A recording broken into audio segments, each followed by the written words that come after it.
당신의 강점을 비싸게 팔아라는 당신을 마케팅하기 위한 책입니다.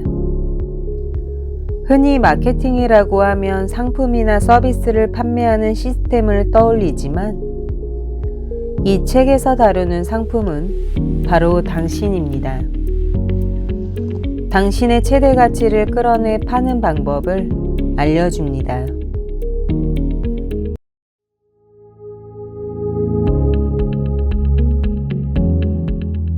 앞으로도 앞날이 훤히 보이는 시대, 천천히 변화하는 시대는 오지 않을 거라고 생각하는 게 당연하지 않은가?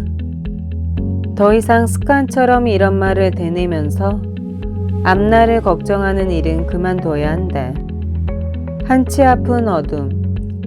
과거의 성공 패턴이 미래에도 반드시 통하는 것은 아니다.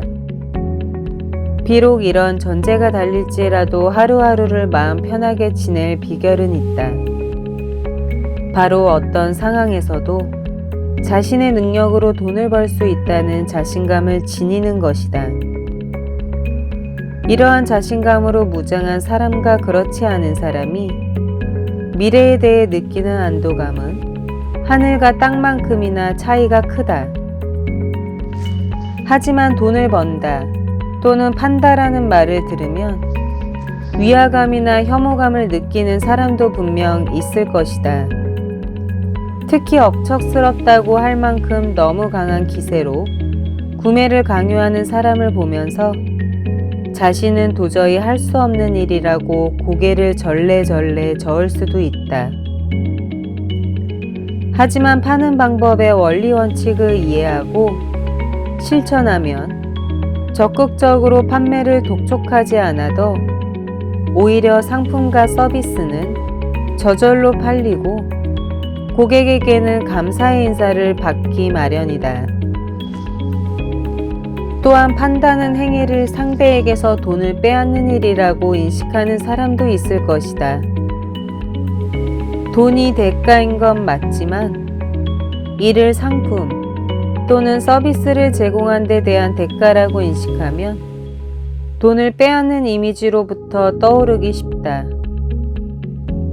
사실 당신이 제공하는 것은 상품이나 서비스 그 자체가 아니다. 궁극적으로는 다음 두 가지 중 하나다. 상대가 안고 있는 문제를 해결하는 것. 상대가 이루고 싶어하는 이상을 실현하는 데 도움을 주는 것. 이 두 가지는 모두 상대의 인생을 편하고 행복하게 만드는 데 도움을 준다. 그래서 문제를 해결해 주거나 이상을 실현할 수 있게 도와준 데 대한 감사의 증표로서 돈을 받는 것이다. 감사합니다라는 인사는 물건이나 서비스를 사는 사람이 해야 하는 말이라는 것이다. 파는 사람은 그 감사합니다라는 인사에 별 말씀을요, 다행입니다 라고 대답하면 된다. 오해가 생기지 않도록 미리 말해두지만 절대로 파는 사람이 감사합니다라고 말해서는 안 된다는 뜻이 아니다.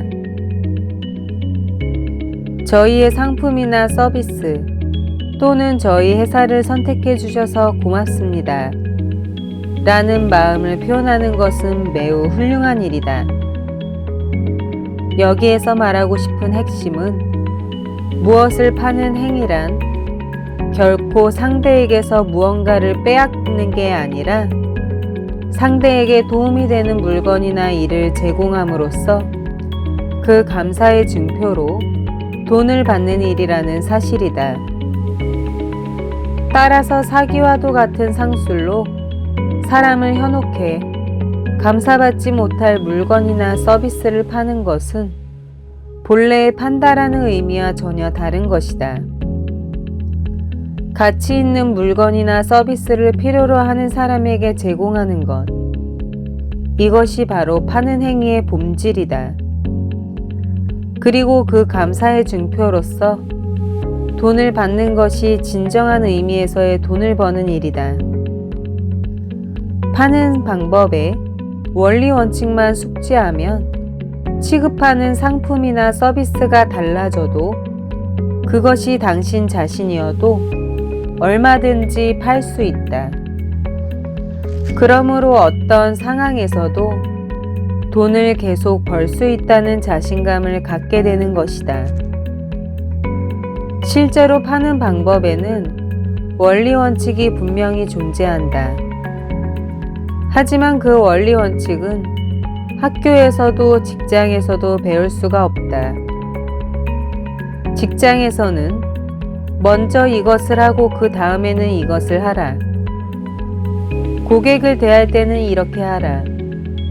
등의 매뉴얼화된 판매 순서와 일부 마음가짐만 익히게 할 뿐이지 결코 판매 방법의 핵심을 가르쳐 주지 않는다.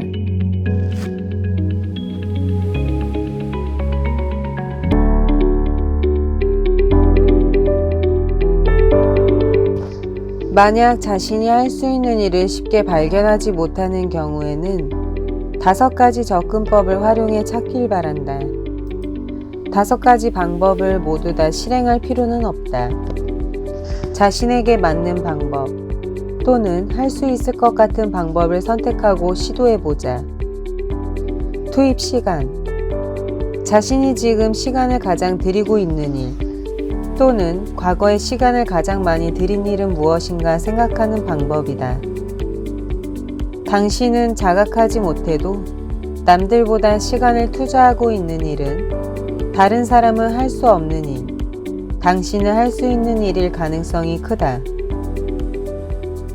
이를테면 업무의 엑셀 프로그램을 활용하는 일이 다른 사람들보다 많은 경우 보통 사람은 좀처럼 사용하지 않는 함수 기능을 능숙하게 사용한다거나 혹은 업무 효율화를 위해 수많은 단축키를 능숙하게 다룰 수 있다.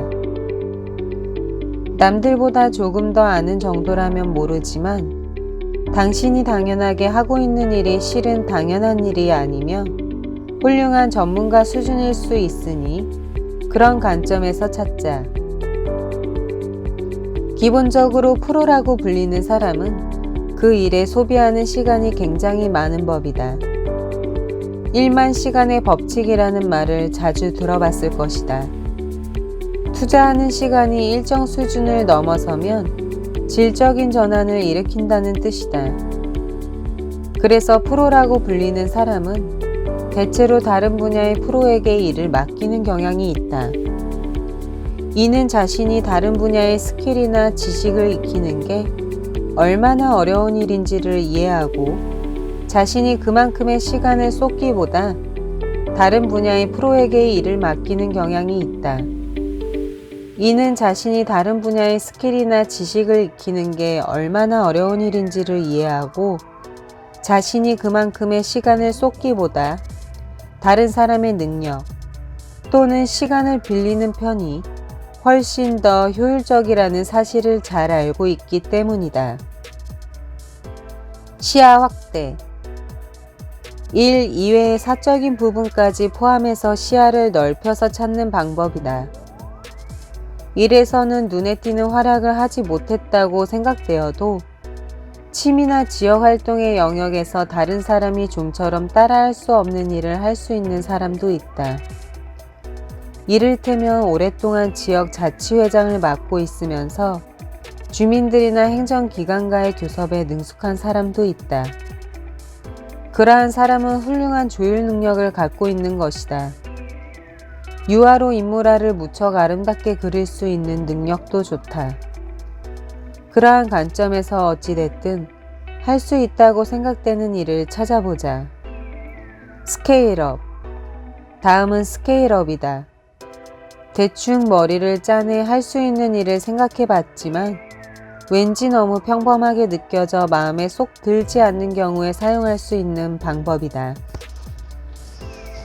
예를 들어 수입 자동차 판매회사에 근무하고 있는 사람이 할 수 있는 일로 BMW 신차를 판매할 수 있다를 떠올렸다고 하자. 약간 평범해 보인다. 여기서 조금 더 생각해 보자. 그러고 보니 고객은 현금으로 구매하는 사람이 많고 어떤 고객과도 관계를 오래 지속한다는 사실을 깨달았다. 그 사실로부터 그 고객들은 부유층이며 당신은 고급품 시장의 판매 네트워크를 가지고 있다고 말할 수 있다. 그러면 BMW가 아니더라도 다른 고급차나 보석, 미술품 등을 판매할 수 있을 것이다. 이렇게 한 단계 더 파고들어 한층 스케일을 넓힌 개념에서 할 수 있는 일을 발견할 수 있다. 잠재력 발굴. 다음은 잠재력을 발굴하는 방법이다. 이는 당신 자신이 편하게 또는 쉽게 고생하지 않고 할 수 있는 일은 무엇인가를 생각해 보는 방법이다. 예를 들면 세심한 작업을 오랜 시간 계속하는 일, 조직 분위기를 활기차게 만드는 일, 초면인 사람과 오랫동안 대화하는 일. 이 접근법은 일반적인 강점을 찾아낼 때 사용하는 방법과 같다. 힘들이거나 애쓰지 않아도 할 수 있어서 미처 깨달지 못한 일이지만 그런 일 중에 다른 사람은 할 수 없지만 당신만 할 수 있는 일이 잠재해 있을 가능성이 있다. 쏟아붓기. 어찌됐든 떠오르는 대로 써나가는 방법이다. 이 방법의 핵심은 실제로 종이에 펜으로 글씨를 쓰거나 컴퓨터에 타자를 쳐서 입력해서 문자로 쓰기 시작하는 데 있다. 머리로 생각만 하는 게 아니라 실제로 글자를 써서 아웃풋하는 데 의미가 있다. 이 쏟아붓기 접근법 중에서도 가장 바람직한 방법을 소개하겠다. 바로 할 수 있는 일 1000을 적는 것이다. 이 방법은 무척 힘들기 때문에 좀처럼 실행하는 사람은 없지만 실제로 해보고 굉장한 큰 효과를 봤다. 억지로라도 써나가다 보면 이런 일도 할 수 있어, 저런 일도 할 수 있어 라고 지금까지 의식하지 못했던 할 수 있는 일이 튀어나온다. 어떻게든 억지로 짜내다 보면 그 중에 어떤 특정한 분야에서 할 수 있는 일이 많이 나왔다는 것을 알게 된다. 내 경우에는 세세한 작업을 끈기 있게 지속하고 분석해서 경향을 도출해내는 일과 관련된 내용이 많이 나왔다. 그리고 그것들이 내가 할 수 있다고 생각하는 일을 찾아내는데 소중한 실마리가 되었다.